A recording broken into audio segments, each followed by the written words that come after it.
드디어 내 집 마련하는 건가? 좀 괜찮은 가격에 나 번듯한 브랜드 아파트 살 수 있나? 라는 기대에 지역주택조합 가입하셨다가 사업도 너무 진행이 안 되고 심지어는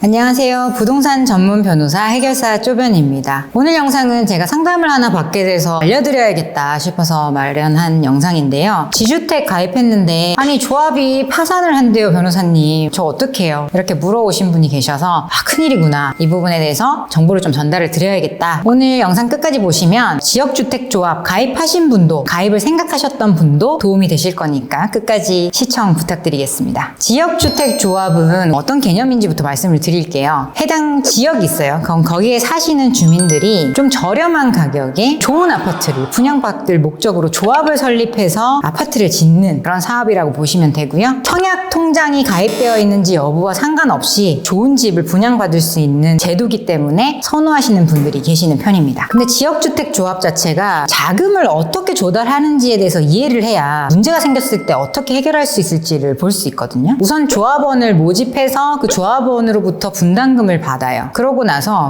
분담금만으로는 토지 전체를 매입하기가 힘들기 때문에 여기에 PF 대출을 일으킵니다. 그 대출까지 합쳐서 토지를 매입하고 건설 비용을 마련하는 거죠. 그 다음에 아파트를 일반 분양을 합니다. 조합원들에겐 당연히 아파트가 가는 것이고 나머지 물량에 대해서 조합원들보다 당연히 비싼 가격으로 일반 분양을 하게 되는 거죠. 그 분양 대금까지 받아서 이제 대출금을 도로 갚는 이런 형식이라고 보시면 되는데요. 최근에 이율이 너무 높아지고 부동산 경기도 너무 다운되면서 거의 PF 자체가 아예 막혔다라고 보면 될 수준으로 대출이 안 일어나고 있어요. 그리고 뭐 있는 대출도 못 갚아서 난리가 나고 연장도 안 되고 막 이런 어려운 상황입니다. 지역주택조합 자체가 사실은 어려운 구조예요. 땅이 마련된 상태에서 건설을 하는 것도 쉽지 않은데 토지 매입 과정부터 해나가야 되는 구조이기 때문에 경기가 괜찮더라도 사업성 자체가 안전성을 도모할 수 없는 구조라고 보시면 돼요. 전국에 있는 지역주택조합이 설립되었다가 아파트 지어서 분양까지 성공하는 케이스를 업계에서는 통상 한 10% 정도로 볼 정도로 아주 가능성이 낮다라고 보시면 되고요. 그래서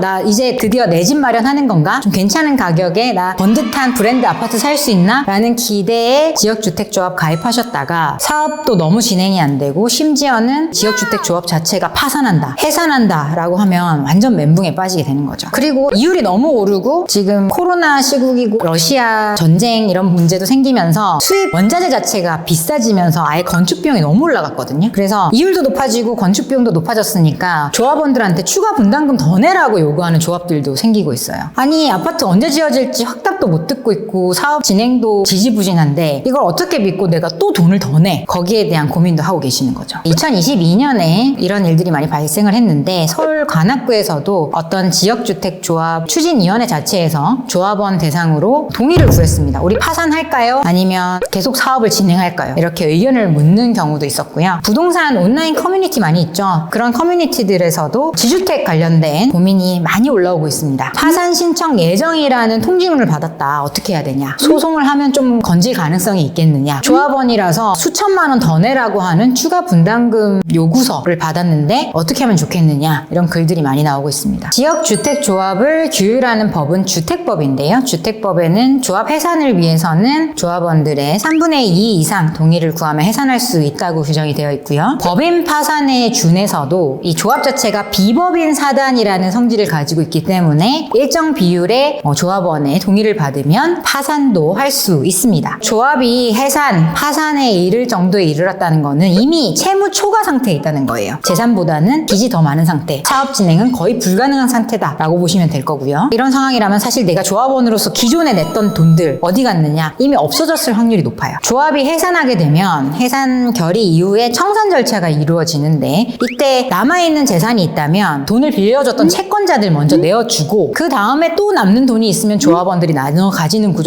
당연히 떨어지는 게 없겠죠. 그러면 돈 수천만 원 다 날렸다 하고 가만히 있어야 되냐? 그건 아닙니다. 피해를 최소화하거나 그래도 조금이라도 남은 돈을 받아올 수 있는 방법이 있는데요. 그건 바로 지금이라도 조합에서 탈퇴하고 낸 돈을 돌려달라고 하는 소송을 제기하는 방법입니다. 탈퇴하는 방법은 사업 진행 자체가 어려워진 부분이 사정 변경이 생겼다라고 해서 탈퇴를 할 수도 있고요. 안심보장 증서를 받았다면 그 증서에서 약정된 내용이 그대로 이루어지지 않는다라는 이유로 탈퇴 주장도 가능하고요. 애초에 지역주택조합 이렇게 생겼습니다. 조합원으로 들어오세요 광고할 때 허위 광고, 과장 광고 있었다면 그것을 이유로 취소도 가능합니다. 2020년 12월 11일 이후로 가입하신 분이라면 가입한 지 30일 내에는 이유 없이 언제든지 철회할 수 있다는 조항도 있기 때문에 거기에 해당한다면 탈퇴를 하실 수 있습니다. 그런데 조합을 상대로 소송을 해서 승소를 하더라도 조합 자체 재산이 없으면 사실은 돈을 못 돌려받는다고 보시면 되는데 그럼 이거 소송 자체가 의미가 없는 거 아니냐라고 보실 수도 있는데 그건 아닙니다. 아무것도 안 하고 나 그냥 조합원인데 뭐 돈도 잃어버렸겠다 어쩔 수 없네 하고 가만히 계시게 되면 나는 파산한 조합의 조합원으로 그냥 남아 계시게 되는 거예요. 물론 조합 자체의 채무기 때문에 채권자들은 조합 측에 돈을 달라고 하겠지만 주택법이 제정된 이후에는 판례상은 조합의 채무를 조합원이 부담해야 된다고는 아직까지는 안 나오고 있는 편이긴 한데 앞으로 법 개정 이후에 나오는 판례들 중에서는 조합원이 이 조합이 진 채무를 일부든지 전부든지 부담해라 라고 나오게 되지 않을 거라는 확신 자체는 좀 없어진 상황이에요. 좀 애매한 상황이라고 보시면 돼요. 왜냐면 조합이 지금 채무 초과인 상태이기 때문에 조합원으로 남아있으면 이런 리스크를 조금이라도 안게 된다는 거죠. 근데 내가 탈퇴할게 내 돈 돌려줘 라는 소송을 해서 거기에서 승소를 하신 상황이라면 아예 지위가 바뀌는 거예요. 나는 조합원이었다가 이제는 조합원 아니고 조합을 상대로 한 채권자가 되는 거예요. 그러면 조합 재산에